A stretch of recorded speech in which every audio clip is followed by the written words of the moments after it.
नमस्कार. नवीन वर्षाच्या सगळ्यांना हार्दिक हार्दिक शुभेच्छा.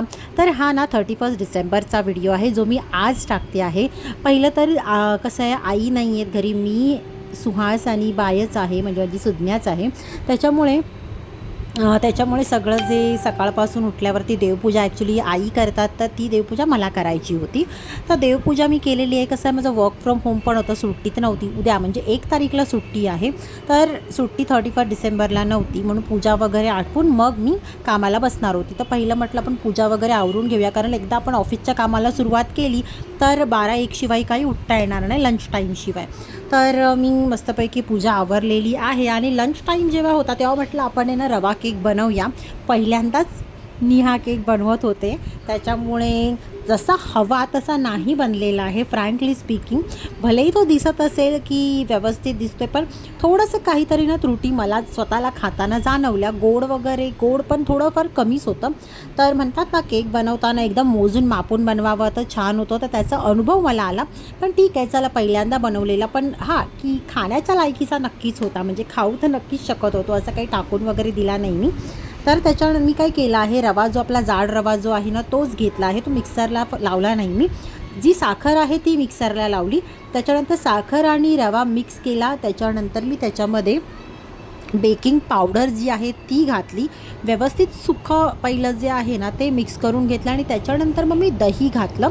दही व्यवस्थित मिक्स करून घेतलं आणि त्याच्यानंतर मग दूध घातलं, व्हॅनिला एसेन्स घातला आणि त्याच्यामध्ये मी लास्टला बेकिंग सोडा घातला आणि व्यवस्थित ते फेटून घेतलं. म्हणजे त्याची कन्सिस्टन्सी जी आहे ना ती व्यवस्थित आहे का चेक केली. नाही तर दूध ॲड करायला, जर जास्तच घट्ट असेल तर दूध ॲड करायला, म्हणून तर व्यवस्थित मी करून घेतलं. तर कन्सिस्टन्सी तर बरोबर होती, जास्त पातळही नव्हतं किंवा जास्त असं घट्टही नव्हतं, व्यवस्थित होतं. तेल घातलं मी. ॲक्च्युली माझी चुकी ही झाली की तेलाचं प्रमाण आहे ना मी थोडं कमी ठेवलं, असं मला वाटतं आहे की तेलाचं प्रमाण मी कमी ठेवलेलं, जेवढं हवं तेवढं प्रमाण नाही ठेवलं. तर म्हटलं पहिल्यांदाच आपलं आहे, पहिल्यांदाच बनवतो आहे आपण, तर बघूया म्हटलं कसा बनतो आहे ते. आणि वरतून जस्ट मी ड्रायफ्रूट म्हणजे बदामच अख्खे घातलेले आहे, छान दिसायला पाहिजे म्हणून. असं काही नाही की ड्रायफ्रूटचा केक वगैरे, नॉर्मल रवा केक होता जो आपण घरी व्यवस्थित खाऊ शकतो चहाबरोबर वगैरे. तर इथे मी एक मोठा टोप जो असतो, जो ज्याच्यात आम्ही पुलाव वगैरे बनवतो, जास्त जर बनवायचा असेल तर तो टोप पहिला मी गरम करून घेतला, प्रीहीट करून घेतला. जसं ओव्हन प्रीहीट करून घेतात तसा टोप घेतला प्रीहीट करून. पण ह्याच्यामध्ये ना मी मीठ वगैरे काही घातलेलं नव्हतं, म्हणजे खाली ते मीठ वगैरे ठेवतात तसा काही प्रकार मी केला नव्हता. एक माझ्याकडे ना स्टँड आहे कुकरचं, ते मी खाली ठेवलं आणि त्याच्यानंतर मग मी वरती ह्याच्यामध्ये केक हे बेक व्हायला ठेवला. जवळपास 40 मिनिट्ससाठी मी ठेवला होता. आणि हे मांडणं ना मी आणून जवळपास मला वाटतं 6 महिने झाले असतील, पण मी हे वापरायचं एकदाच वापरलं, त्याच्यानंतर वापरलंच नाही. तर म्हटलं आता दूध गरम केलं आहे मी, एक्स्ट्राचं दूधसुद्धा होतं माझ्याकडे, तर मी कोमट दूध घेतलेलं आहे इथे, कारण थंडीचे दिवस आहे तर थंड दूध घातलं तर दही व्यवस्थित नाही बनत, तर कोमट दूध घातलेलं आहे मी. त्याच्यामध्ये दहीचं विरजण लावलेलं आहे. म्हटलं कधी नाही तरी उपयोग करूया आपण वस्तू अशा आणून ठेवतो.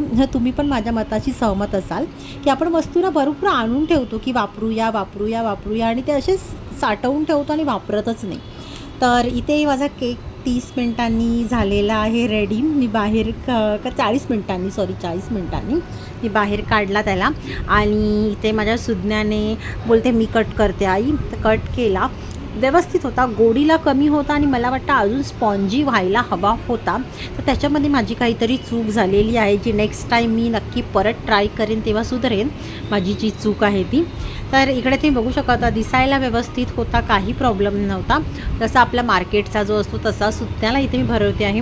सुज्ञालाही आवडला, पण तिचंही म्हणणं हेच होतं की थोडासा ना म्हणजे एक सॉफ्ट कमी सॉफ्ट होता.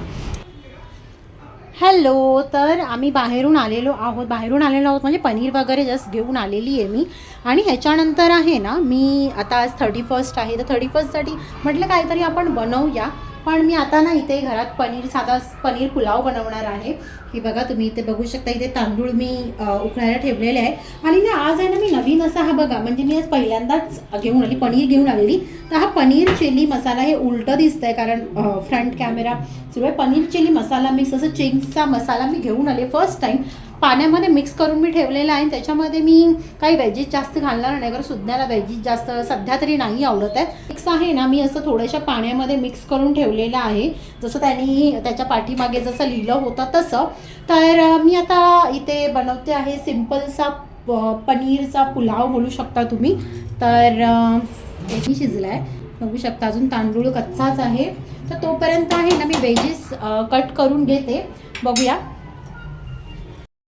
आहे ना मी पनीर वगैरे कट करून घेतलं. 2 पनीर म्हणजे एक जरा थोडंसं मोठं ठेवलं पनीर चिल्लीसाठी आणि थोडे बारीक तुकडे केले राईसमध्ये म्हणजे घालण्यासाठी. तर इथे मी जवळपास आहे ना, मला वाटतं मी पाऊण म्हणजे अर्धा किलो पनीर मी घेतलं होतं, अर्धा किलो पनीर राईट. आणि त्याच्यानंतर मग मी कढईमध्ये ठरवलं आपण नॉर्मल जो व्हाईट राईस असतो, व्हाईट पनीर राईस असतो तो बनवूया आणि त्याच्याबरोबर ग्रेव्ही म्हणून पनीर चिल्ली बनवूया. तर इकडे मी पनीर पहिले फ्राय करून घेते. तेलामध्येच फ्राय केलेले आहेत मी, व्यवस्थित तेलामध्ये फ्राय करून घेतले, ते काढले आणि त्याच्यानंतर मग परत मी त्याच्यामध्ये फोडणी म्हणजे जिरं, कांदा हे सगळं घातलेलं आहे, शिमला मिरची, कोबी हे व्यवस्थित पहिलं मी ना फ्राय करून घेतलं. मीठ घातलं जेणेकरून ते लवकर फ्राय व्हावे, आळावेत त्याच्यामुळे. तर इथे मी व्यवस्थित ते फ्राय करून घेतलेलं आहे. आणि कसं आहे ना, हा राईस थोडा ना चायनीज राईस तुम्ही म्हणू शकता किंवा नॉर्मल पुलाव राईसही बोलू शकता. मसाल्याचा वापर मी ते केलेला नाही आहे. हिरवी मिरची मी 1 घातली होती याच्यामध्ये, थोडासा तिखटपणा यावा म्हणून. आणि इकडे मी जसं तुम्हाला सांगितलं की मसाला नाही वापरला, आलं लसूणची पेस्ट मी घरातच पटकन आलं लसूण किसणीवर किसून ते घातलेला आहे. हा राईस आहे ना, आपण चायनीजचा जो शेजवान मसाला जो मिळतो चिंग्सचा 10 रुपयाचं जे पॅकेट असतं तेही तुम्ही ह्याच्यामध्ये लास्टला जर तुम्हाला पाहिजे असेल पनीर शेजवान राईस, तर हे सगळं लास्टला म्हणजे झालं फ्राय झालं त्याच्यामध्ये राईस घालून झाला की त्याच्यानंतर लास्टलाही तुम्ही तो मसाला घालून आपला म्हणजे शेजवानचा जो पनीर फ्राईड राईस आहे ना तो तुमचा रेडी होईल. तर हा मी नॉर्मल राईस बनवते आहे. तर इकडे आहे ना मी राईस पहिला बॉईल करून घेतला होता, तो मी इथे घातला आणि तुम्ही बघू शकता इथे थोडंसं मी गरम मसाले म्हणजे खडे गरम मसाले वापरलेले आहे, जस्ट एक चव येण्यासाठी. माझा मी ट्रिक केलेली आहे, जसं की मी तुम्हाला पहिलंच सांगितलं की हा प्रॉपर चायनीज राईस नाही आहे. तर इथे मी खड्या मसाल्यामध्ये तमालपत्र, मिरी, लवंग हे मी तांदूळ जेव्हा बॉईल होत होता ना तेव्हाच घातलेलं. आणि त्याच्यानंतर मी इथे बघू शकता तुम्ही व्यवस्थित राईस मिक्स झाला आणि त्याच्यानंतर मी याच्यावरती कोथिंबीरही घातलेली आहे, एक सुंदर सुगंध यावा म्हणून, आणि ढाकून ठेवला जेणेकरून तो सुगंध पूर्ण राईसमध्ये पसरावा. शेवटी मी ते फ्राय केलेलं जे पनीर होतं ना, पनीर मी जास्त असं फ्राय केलं नाही आणि अगोदर मी घातलं नाही, कारण अगोदर घातलं तर एकदम रब्बरसारखं होऊन जातं ते जास्त शिजवलं तर. त्याच्यामुळे मी एकदम एंडिंगला घातलेलं आहे. मी थोडा एक 4-5 मिनटं वगैरे ढाकून ठेवला तो राईस आणि मग तो झाला. दुसऱ्या साईडला मी पनीर चिली इथे बनवत होती. तर पनीर चिलीसाठी मी तो मसाला तुम्हाला दाखवला की मी बनवून ठेवलेला होता. काही नाही, थोडंसं 1 पेला पाण्यामध्ये ते मी मिक्स करून साईडला ठेवलेलं. ह्याच्यामध्ये फक्त मी ना ॲक्च्युली मी स्प्रिंग ऑनियन आणायलाच विसरली, मार्केटला जाऊन पण मी ते पातीचा कांदा नाही आणला, विसरून गेले. तर मी ते शिमला मिरची, कांदा थोडं मोठंच कट केलं, जास्त नरम ना चांगलं नाही लागत पनीर चिलीमध्ये. आपण हॉटेलमध्ये जशी पनीर चिली खातो तेव्हा तुम्ही बघत असाल कांदा आणि शिमला मिरची जे आहे ना त्याचे मोठे कट केलेले असतात. तर मी तेवढे मोठे नाही केले, तर नॉर्मल केलेले आहेत मीडियम.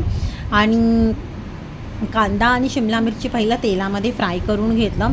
इथे आलं लसूण पेस्ट मी नाही वापरले, कारण ऑलरेडी त्या मसाल्यामध्ये ना सगळंच होतं, त्याच्यामुळे मीठही मी टाकलेलं नाही आहे. तर मीठही होतं म्हणून मी काहीच टाकलं नाही, तर मी मीठ टाकलं असतं तर खारट झालं असतं. तर इथे आहे ना मी व्यवस्थित ते परतून घेतलं, कांदा आणि शिमला मिरची, त्याच्यानंतर पनीर घातलं. हे पनीर मी ऑलरेडी फ्राय नाही केलेलं आहे, हे मी कच्चंच होतं तसंच्या तसं घातलेलं आहे. आणि त्याच्यानंतर ती जी ग्रेव्ही होती ना ती घातली.